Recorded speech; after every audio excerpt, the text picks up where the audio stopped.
Assalamualaikum warahmatullahi wabarakatuh. Dan ini adalah kisah wali yang namanya tertera di Lauhul Mahfuz sebagai penghuni neraka. Ada seorang sufi bernama Syekh Abdul Aziz Ad-Dabagh. Beliau dalam kalangan tokoh tasawuf termasuk ulama kelas atas, wali min auliyaillah, ahli ibadah. Suatu ketika, malaikat melihat namanya di lembaran kitab Lauhul Mahfuz ada dalam deretan penghuni neraka. Melihat hal tersebut, malaikat merasa kasihan dan mendatangi Abdul Aziz Ad-Dabagh. Malaikat berkata, "Wahai Abdul Aziz, untuk apa engkau ibadah sampai segitunya? Sedangkan aku lihat namamu di lembaran Lauhul Mahfuz, engkau adalah penghuni neraka. Mau engkau ibadah bagaimanapun, engkau tetap akan masuk neraka." Kemudian Abdul Aziz menjawab, "Wahai malaikat, surga dan neraka bukan urusanku. Aku diciptakan oleh Allah Subhanahu wa Ta'ala hanya untuk beribadah kepada Allah Subhanahu wa Ta'ala. Sebagaimana Allah Subhanahu wa Ta'ala berfirman, tidaklah aku ciptakan jin dan manusia kecuali hanya untuk beribadah kepadaku. Mau aku masuk surga atau neraka, itu haknya Allah." Dan subhanallah, beliau benar-benar ikhlas dalam beribadah.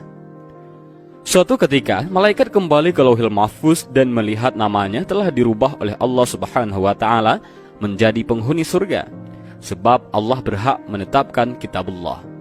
Lantas malaikat kembali menemui Abdul Aziz dan berkata, "Wahai Abdul Aziz, ada kabar gembira. Baru saja aku melihat namamu oleh Allah telah dirubah menjadi penghuni surga." Abdul Aziz menjawab, "Alhamdulillah, tapi sekali lagi malaikat, surga dan neraka bukan urusanku. Aku beribadah hanya untuk menggapai ridhonya Allah Subhanahu wa Ta'ala. Kalau Allah Subhanahu wa Ta'ala ridho aku di neraka, ya itulah tujuanku." Malaikat pun takjub dengan keikhlasan Abdul Aziz dalam beribadah dan berkata, "Wahai Abdul Aziz, ikhlasmu inilah yang membuat Allah ridho dan merubah namamu menjadi penghuni surga." Ada kisah lain, yaitu ahli maksiat masuk surga, ahli ibadah masuk neraka, dan inilah penyebabnya. Rasulullah SAW pernah berkisah tentang dua orang bersaudara dari kalangan Bani Israel. Yang satu sering berbuat dosa, sementara yang lain sebaliknya, sangat tekun beribadah.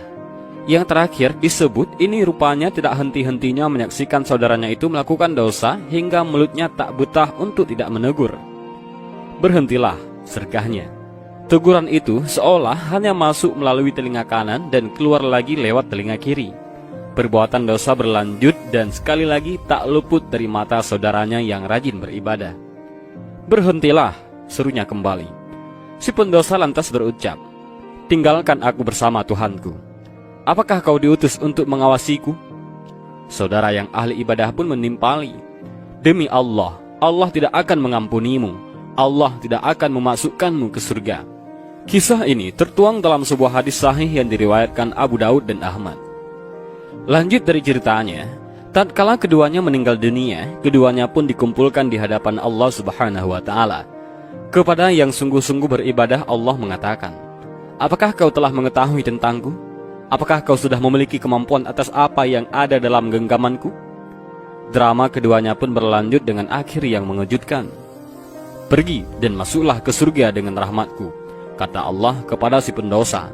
Sementara kepada ahli ibadah, Allah mengatakan, "Wahai malaikat, giringlah ia menuju neraka."